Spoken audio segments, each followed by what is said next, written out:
बाद सोने में आज दिख रही मुनाफा वसूली। एमसीएक्स पर सोने का भाव 1,38,300 रुपए के करीब 700 रुपए की गिरावट। वहीं कॉमेक्स पर सोना $4,475 तक फिसला। चांदी ने आज फिर बनाया नया रिकॉर्ड। एमसीएक्स पर चांदी पहली बार 2,60,000 के करीब। एक साल में चांदी में 183% का उछाल। वहीं कॉमेक्स पर चांदी $81 के पास।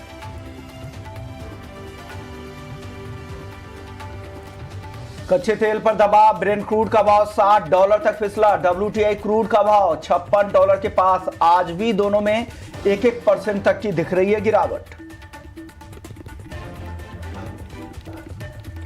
बेस मेटल्स में मिला जुला कारोबार। कॉपर का भाव 13 से 30 रुपए के पास, %0.5 की गिरावट। वहीं जिंक के भाव में हल्की बढ़त। जिंक के भाव हल्की बढ़त के साथ कर रहा है कारोबार।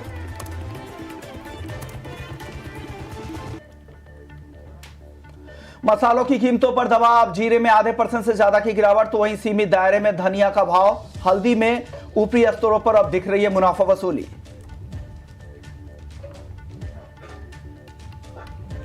ग्वार में भारी गिरावट के साथ कारोबार। ग्वार गम वायदा 10,700 रुपए के करीब, तो ग्वार सीड वायदा 5,650 रुपए के पास।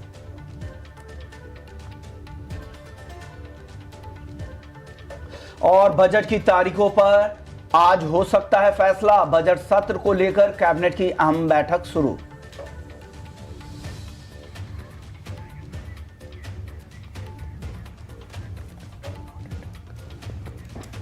रिकॉर्डेड वाला ले रहे हैं।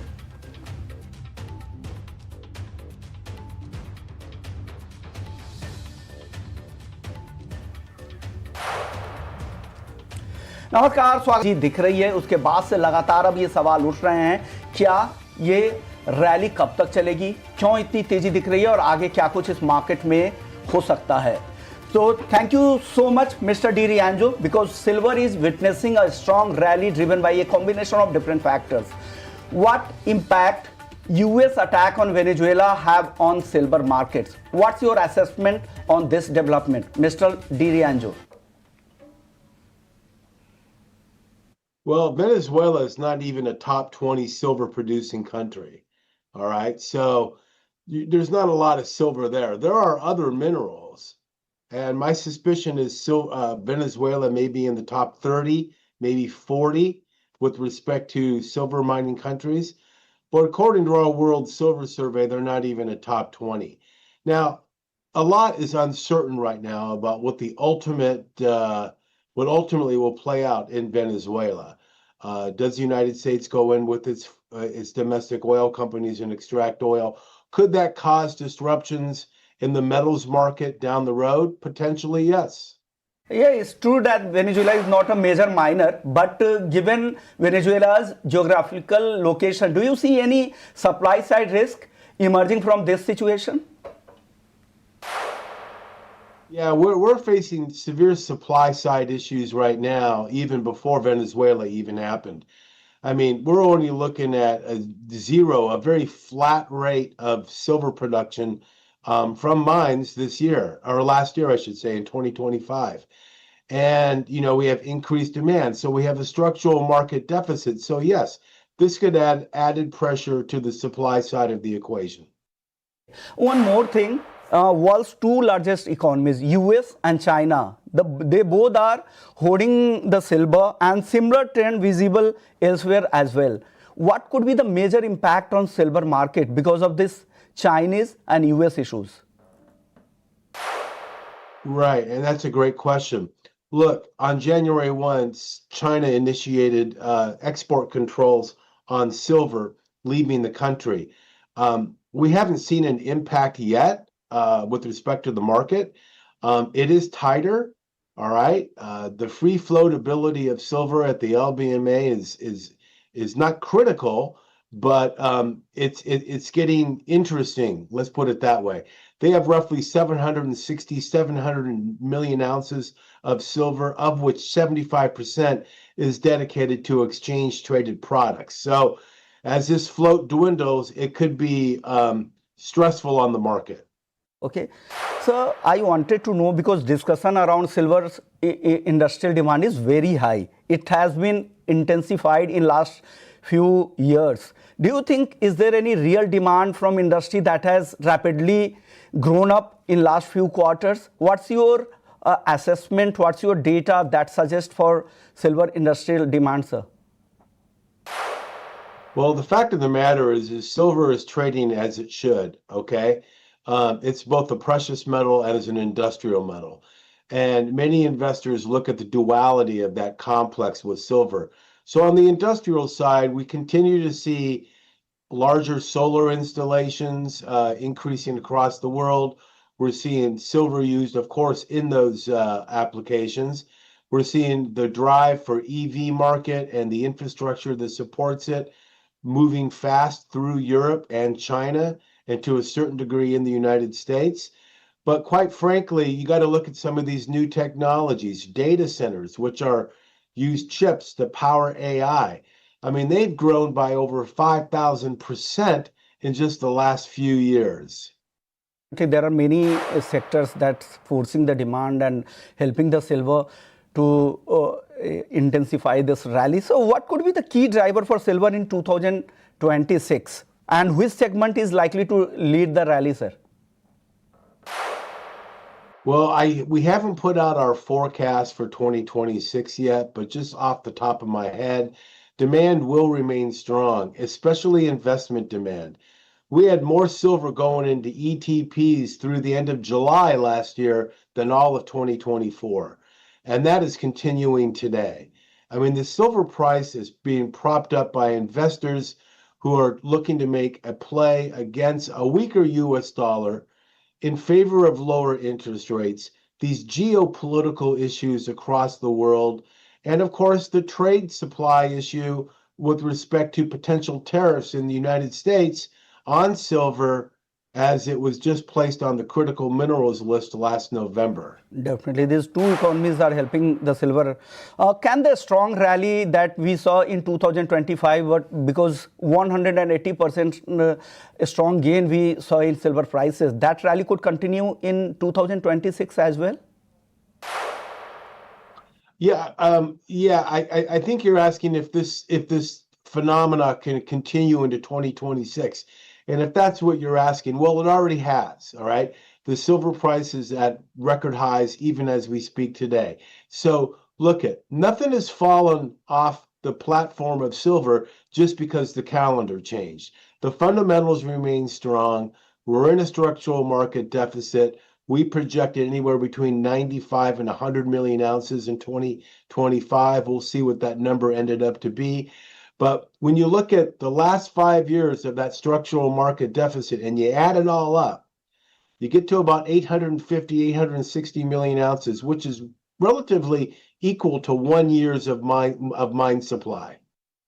Last year, there was a news that Russian central banks, Saudi central bank, they are also going to start the silver buying for their gold, for their reserve. So central banks are they are actively buying silver, or only considering to buy in 2026 or in coming years?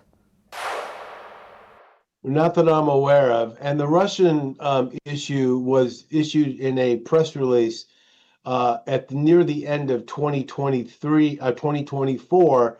And to my knowledge, they have not acquired any silver through their central bank.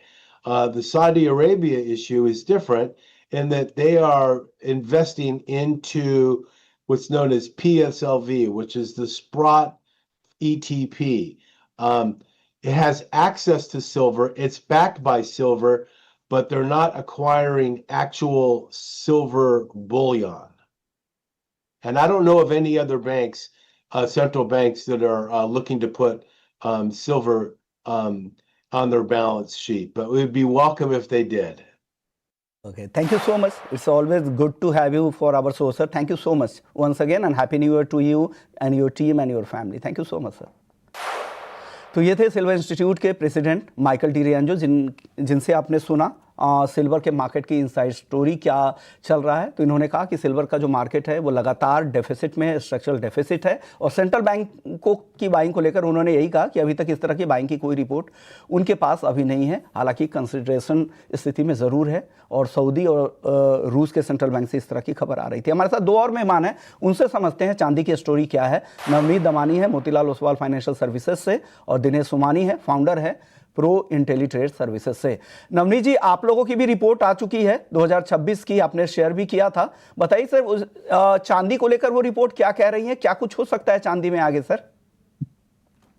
Vishnumohan जी, हमने कल ही अपनी annual report जारी की है, review 2025 and preview 2026, जहां पे हमें लग रहा है कि चांदी अभी भी एक अच्छे मोमेंटम के साथ ट्रेड कर सकती है, बट जो मोमेंटम है हमें लगता है कि साल 2026 के सेकंड हाफ में आना चाहिए।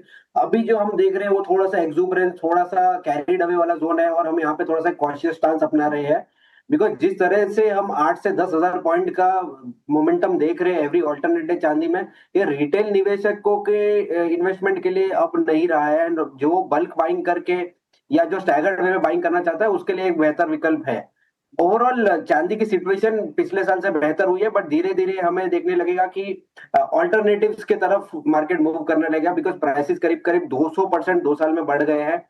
और उसके साथ साथ ये भी देखने वाली चीज रहेगी कि ये जो इंडस्ट्रियलाइजेशन या जो फाइनेंशियलाइजेशन चल रहा है, ये मौजूदा भाव पे $80 के भाव पे भी किस स्पीड में परकोलेट करेगा। बिकॉज अभी जो हम देख रहे हैं वो एक थोड़ा सा फोमो टाइप ऑफ बाइंग है, थोड़ा सा मिस आउट वाला बाइंग है, और थोड़ा सा कॉशियस अप्रोच भी लोग ले रहे हैं कि अब 2.5 लाख रुपया हो गया, यहाँ पर निवेश करना है कि नहीं करना है, यहाँ से बेहतर विकल्प और अवेलेबल है क्या। तो ओवरऑल बहुत सारी अनिश्चितताएं हैं जो हमें लग रहा है कि इस रिपोर्ट के माध्यम से हम बताने की कोशिश कर रहे हैं, और एक कॉशियस अप्रोच ले रहे हैं। अपसाइड पोटेंशियल अभी भी है, $90-95 तक जा सकता है, बट वो सेकंड हाफ ऑफ 2026 में जाए, ये ज्यादा बेहतर अपॉर्चुनिटी रहेगी रेदर देन ये जो करंट मोमेंटम है ये इसी स्पीड में चला जाए। बिकॉज जो झटके आएंगे वो जो हमने दिसंबर 26-5 में देखे कि 20 से 25,000 30,000 पॉइंट के झटके आएंगे, वो रिटेल निवेशकों को मार्केट से थोड़ा सा बाहर कर देते हैं। तो थोड़ा सा एक कॉशियस अप्रोच लेते हुए तेजी बरकरार रखी है। कॉशियस अप्रोच रहेगा, लेकिन मोमेंटम अभी भी यहाँ पर बरकरार है चांदी के लिए। दिनेश सर, आपसे पूछना चाहूँगी, देखिए सुबह हमने देखा था अच्छे लेवल्स और रिकॉर्ड रैली चांदी में नजर आई, फिर से $82 के ऊपर चली गई थी, लेकिन फिलहाल थोड़ी मुनाफा वसूली हावी हो रही है। MCX पर भी 1.5% की गिरावट के आसपास कारोबार है, और कॉमिक्स की बात करें तो यहाँ पर भी $79 पर चांदी फिलहाल कारोबार कर रही है। आप इस मुनाफा वसूली को किस तरह से देख रहे हैं? क्या यहाँ पर ट्रेड लेने का मौका बनता है, या अभी और थोड़ा रुक जाना चाहिए और गिरावट आना बाकी है अभी? कल का सत्र अगर हम देखते हैं तो करीब करीब 12-13 हजार रुपए का मूवमेंट मार्केट में आया है। ऊपर में ऑलमोस्ट 2,59,000 के स्तर उसने छुए, और बहुत स्वाभाविक है कि इतनी बड़ी जब रैली आती है मार्केट में तो मुनाफा वसूली निश्चित तौर से आती है। इंटरनेशनल कॉमिक्स में भी हमने देखा कि $82-81 के पिछले बार वहां से घटकर $70-71 के आसपास के लेवल्स हमने आते हुए देखे हैं। तो इन लेवल पर कॉशियस मोड रखना बिल्कुल स्वाभाविक है और रखना भी चाहिए। बट मुझे लगता है कि अब जो भी बाइंग जिसकी पड़ी है आज इंट्राडे के लिहाज से 2,52,000 का स्टॉप लॉस मेंटेन करके इनकी बाइंग बनी रहनी चाहिए। अगर मोमेंटम आता तो दोबारा मुझे लगता है कि 2,60,000 का लेवल आज ही दिखा सकता है, बट अब स्टॉप लॉस 2,52,000 का निश्चित तौर से उसमें रखना चाहिए। ठीक है, यहाँ पर आपको 2,54,200 के लेवल पर खरीदारी करनी है। 2,58,500 के टारगेट है, लेकिन एक स्ट्रिक्ट एसएल लगाना होगा 2,52,500 रुपए का। सोने पर भी बात कर लेते हैं। देखिए यहाँ पर आज मुनाफा वसूली सोने में भी हावी हो रही है। जिस तरह के जियोपॉलिटिकल टेंशंस यहाँ पर चल रहे हैं, तो सेफ हेवन की डिमांड फिर से बढ़ गई है, और MCX पर फिलहाल 1,38,000 के लेवल पर सोना कारोबार कर रहा है। और कॉमिक्स की बात करें तो यहाँ पर भी 0.5% की गिरावट है, लेकिन अच्छे लेवल्स हमने सोने में आज सुबह आते हुए देखे थे। क्या लगता है, सोने में भी ये वक्त है कि यहाँ पर थोड़ी खरीदारी करके रख लेना चाहिए, आगे बड़े लेवल्स आते हुए नजर आएंगे? आपसे ही सवाल होगा दिनेश सर। 39,000 के स्तर इसने पार किए थे। ऊपर में $4,490-95 के लेवल भी हमने देखे हैं, और वहां से आज दोबारा सारे मार्केट अक्रॉस देखते हो तो हम मुनाफा वसूली सब चौतरफा आ रही है। अगर आप बेस मेटल्स देख लो या क्रूड देख लो या बुलियन देख लो, आई थिंक 1,37,800 ये स्टॉप लॉस होना चाहिए गोल्ड के बाइंग के लिए। 1,38,100 के आसपास बाय करे, 300 रुपए नीचे का उसमें स्टॉप लॉस रखे, दोबारा मुझे लगता है कि 1,38,100 के लेवल से दिखा सकता है। मुद्दे को लेकर आपकी ये राय आ गई है, लेकिन नवनीत जी, आप लोगों की रिपोर्ट गोल्ड को लेकर क्या कह रही है? क्योंकि 2025 के बारे में तो बहुत सारी कहानियां आपने कही है, 2026 की कहानी किस तरह से फिट बैठ रही है, क्या कह रही है, कौन कौन से टारगेट दिखेंगे गोल्ड में? वेल 2025 का स्टार्ट तो चांदी ही रहा है और गोल्ड ने साथ साथ उसे सपोर्ट किया 70-75% गेंस के साथ। बट हमें लगता है कि 2026 में रीअलाइनमेंट करना पड़ेगा अपने पोर्टफोलियो को, जहां पे चांदी से निवेश, थोड़ा बहुत गोल्ड में डाइवर्सिफिकेशन देखने मिल सकेगा। बिकॉज हमें लगता है कि स्टेबिलिटी और सिक्योरिटी अब यहाँ से गोल्ड में देखने मिलेगी। यहाँ से सेंट्रल बैंक भी ठीक ठाक काम करते रहेगी, बाइंग करते रहेगी, उसके साथ साथ डी डॉलराइजेशन एक बड़ा मूव प्ले करेगा गोल्ड के अंदर। यूएस के जो आर्थिक स्थिति है वो किस तरह से अनफोल्ड होगी अगले 3-6 महीने में, वो बहुत इंपॉर्टेंट फैसला रहेगा गोल्ड के प्राइस को डिराइव करने के लिए। और चौथा बड़ा मुझे लगता है फैक्टर रहेगा कि टैरिफ जो अभी तक पूरी तरह से अनवाइंड नहीं हुए, वो उसके ऊपर कितनी अनिश्चितताएं बने रहेगी। और 2025 में एक फैक्टर जो मिसिंग रहा है या जो थोड़ा सा स्लो रहा है, वो जियोपॉलिटिकल टेंशन रहा है। बट हमने 2026 की शुरुआत ही एकदम बॉम्बास्ट होते हुए देखा है, जहाँ पे जियोपॉलिटिकल टेंशन एस्केलेट होते हुए नजर आए। तो कुल मिला के निष्कर्ष यही है कि नीजर रिएक्शन, नीजर करेक्शन आते रहेंगे गोल्ड प्राइसेस में, जो कि प्राइसेस को करीब 4200 एंड 4050 डॉलर तक भी ला सकेंगे। बट इवेंचुअली साल के एंड तक आप $5000 के आसपास की तैयारी कर लीजिए। यहाँ से करीब करीब 15% का अपसाइड अभी भी गोल्ड में देखने मिल सकता है। इस साल भी कंटिन्यू होगी, हो सकता है कि कुछ मॉडरेशन दिखे, उस तरह की तेजी ना दिखे। एक सवाल मेटल्स पे लेकर हम ब्रेक लेंगे, क्योंकि मेटल्स की तेजी बहुत ज्यादा दिख रही है। नवनीत जी, मेटल्स को लेकर क्या राय आ रही है? वेल मेटल में हम काफी टाइम से बुलिश रहे हैं। कॉपर ने एक आउटस्टैंडिंग परफॉर्मेंस दिया है, पिछले साल 42% के आसपास का रन दिया है। और इस साल जो माइनर मेटल्स है, जिंक, एल्यूमिनियम, लेड, निकल, जो नहीं पार्टिसिपेट कर पाए थे पिछले साल, उन्होंने भी इस मोमेंटम को पॉजिटिवली पार्टिसिपेट करते हुए नजर आए। कल के सत्र में भी हमने निकल को करीब 9% बढ़ते हुए देखा है। और निकल के साथ लेड जो है, वो जो कि एकदम सुस्त कारोबार कर रहा था पिछले 8 से 10 महीने में, उसमें एक स्ट्रॉन्ग मोमेंटम देखा है और 5 से 6% का इजाफा देखा है। तो ओवरऑल बायस पूरे मेटल कॉम्प्लेक्स में पॉजिटिव होता हुआ नजर आ रहा है। बट सिलेक्टिवली बाइंग करनी है, बिकॉज कॉपर अभी भी इस साल भी आउट परफॉर्म करता हुआ नजर आएगा, followed by zinc and aluminium. बाकी दोनों कमोडिटी यानी निकल और लेड में इतना बड़ा इंक्रीमेंटल गेन या इतना बड़े फंडामेंटल चेंजेस नहीं है जो कि बहुत बड़ा प्राइस मोमेंटम ला सके। तो फर्स्ट हमारा बेट रहेगा कि कॉपर में अभी भी तेजी कंटिन्यू रखे $14,500 के लिए। सेकेंडली हमें लगता है कि 3500 $3500 डॉलर के लिए जिंक में अभी भी पोजिशनली इन्वेस्ट करके रखिए और बाय ऑन डिप्स की स्ट्रेटेजी अपनाइए। और एल्यूमिनियम इस साल का सरप्राइज पैक रह सकता है, जो कि करीब करीब $3500 तक जा सकता है यहाँ पर भी। तो उसमें भी बाय ऑन डिप्स की स्ट्रेटेजी कंटिन्यू रखनी चाहिए। सरप्राइज की लिस्ट में सबसे पहले नंबर पे रह सकता है और बाकी मेटल्स भी बाई ऑन डिप्स के साथ यहां पर काम कर सकते हैं। 2026 को लेकर ये मोतीलाल ओसवाल की और नवनीत जी की टीम की रिपोर्ट है। चलिए, लेकिन आज आपको क्या करना है ये दिनेश जी बताएंगे। ब्रेक के बाद जल्द लौटते हैं। सकती है प्रोबेबली, अगर मैं कॉपर की बात करूं तो मुझे लगता है कि 1345 एक बहुत ही बड़ा रेजिस्टेंस जोन है। अब फ्रेश बाइंग कुछ अगर करनी है तो मुझे लगता है कि 1345 क्रॉस करने के बाद ही बाइंग करनी चाहिए। उसके बाद जो तुरंत टारगेट हमें देखने मिलेंगे वो मिलेंगे 1371, 1404 के लेवल्स, और वहां पे हम 1325 की स्टॉप लॉस लगाते हैं। वहीं पर ये एल्यूमिनियम मुझे लगता है कि करीब यहां से 1307, 1308 के लेवल्स आते हैं तो बाय करना चाहिए। 1303 का स्टॉप लॉस मेंटेन करके 1320 का टारगेट देखने मिल सकता है। इंट्राडे में वोलेटिलिटी बहुत ज्यादा है, कॉल्स मोस्टली पोजिशनल बेसिस पर ही लेना चाहिए। एनालिसिस भी बहुत डिफिकल्ट हो गया और ट्रेडिंग उससे भी ज्यादा डिफिकल्ट होती जा रही है। यहाँ पर कॉपर पे आपने रणनीति सुझाई है और लेवल्स भी लगातार हमारी स्क्रीन पर फ्लैश हो रहे हैं, उन लेवल्स का ध्यान ज़रूर से रखिएगा। आगे बढ़ते हैं और एक कच्चे तेल पर राय ले लेते हैं। नवनीत जी, देखिए कच्चे तेल पर अब प्रेशर यहाँ पर दिखने लगा है, ओवर सप्लाई की चिंताएं बढ़ गई है। जिस तरह से यूएस वेनेजुएला के बीच टेंशन बढ़ता जा रहा है, अब प्रेसिडेंट ट्रंप ने भी कहा है कि यूएस को यहाँ पर 50 मिलियन बैरल्स का ऑयल अब यूएस को देना होगा। और MCX पर देखिए आज जो करीब 3% की गिरावट के साथ गिरी हुई कमोडिटी है, उसमें कच्चा तेल है और कॉमिक्स पर भी यहाँ पर गिरावट नजर आ रही है। क्या लगता है आपको आगे जाकर कच्चे तेल में कोई अच्छी रैली नजर आएगी? ये जो गिरावट है, अगर यूएस वेनेजुएला का टेंशन खत्म होता है तो यहाँ पर हम अच्छे लेवल्स आते हुए देख सकते हैं। कच्चे तेल के लिए क्या रणनीति होगी? Well US Venezuela trade tension ideally एक नेगेटिव सिचुएशन ही है अगर देखा जाए तो पूरे एनर्जी पैक के लिए। बिकॉज वेनेजुएला का जो प्रोडक्शन है वो उनके पास बैरल जो है या जो क्वांटिटी ऑफ रिजर्व्स है वो बहुत है, बट जो एक्चुअल प्रोडक्शन है वो 0.8-0.9% ऑफ द वर्ल्ड प्रोडक्शन में ही उनका कंट्रीब्यूशन है, और 10 साल में जो 4% ऑफ वर्ल्ड प्रोडक्शन हुआ करता था वो 0.9% के आसपास आ चुका है।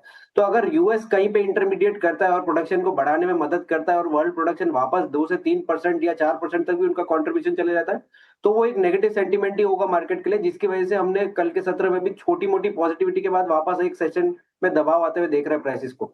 मेरे हिसाब से जब तक $60 के नीचे है प्राइसेस में थोड़ा सा दबाव रह सकता है, और $54 WTI यहाँ से भी छू सकता है, जो कि डोमेस्टिक स्तरों में 4900 रुपीज का लेवल रहेगा। तो यहाँ पर भी सेल ऑन रैली का ही स्टांस रहेगा, और 5100 5150 के बीच सेल करिए। 50 to 40 आपका स्टॉप लॉस रहेगा, एंड 4900 तक के टारगेट आपको कुछ दिनों में देखने मिल सकते हैं। तेल पर राय। दिनेश सर, आपको क्या लगता है कच्चे तेल में क्या रणनीति बनाना चाहिए? साथ ही एनजी को देखिए, यहाँ पर अच्छी रैली आज दिखा रहा है, 2.5% से ज्यादा की तेजी, और कॉमिक्स पर तो करीब 5% की तेजी यहाँ पर नजर आ रही है। क्या कोई कॉल एनजी में लेना चाहिए इस वक्त? जी बिल्कुल, क्रूड जैसे नवनीत ने कहा कि निरंतर बिकवाली का ही दौर जारी है। 5100 के आसपास क्रूड में बिकवाली बन सकती है। डाउनसाइड 5020 4950 के लेवल से दिखा सकता है, और करीब करीब मुझे लगता है कि 5160 का इसमें स्टॉप लॉस मेंटेन कर सकते हैं। एनजी मुझे लगता है शॉर्ट टर्म कुछ ना कुछ रिकवरी जरूर आ सकती है, काफी ओवरसोल्ड कंडीशन है। 310 312 के दरमियान एनजी बाय करना चाहिए। 303 के स्टॉप लॉस से 329 का अपसाइड टारगेट मुझे नजर आता है। एनजी में मुझे पुलबैक रैलीज नजर आती है, जबकि क्रूड में एक अच्छी मंदी नजर आती है। तो एनजी में आपको पुल बैक रैली और नाइमेक्स पर दिख भी रही है उस तरह की तेजी 4% से ज़्यादा की, और यहाँ पर भी घरेलू बाजार में भी तेजी दिख रही है, और क्रूड में यहाँ पर नरमी दिख रही है आपको। शुक्रिया आप दोनों मेहमानों का, और इसी नोट पर मुनाफे की मंडी को यहीं समेटेंगे। मुझे और तृप्ति को भी दीजिए इजाज़त। ब्रेक के बाद जब लौटेंगे तो आपके लिए वायदा बाजार का पूरा एक्शन एफएनओ जंक्शन में लेकर आएंगे। चल लौटते हैं।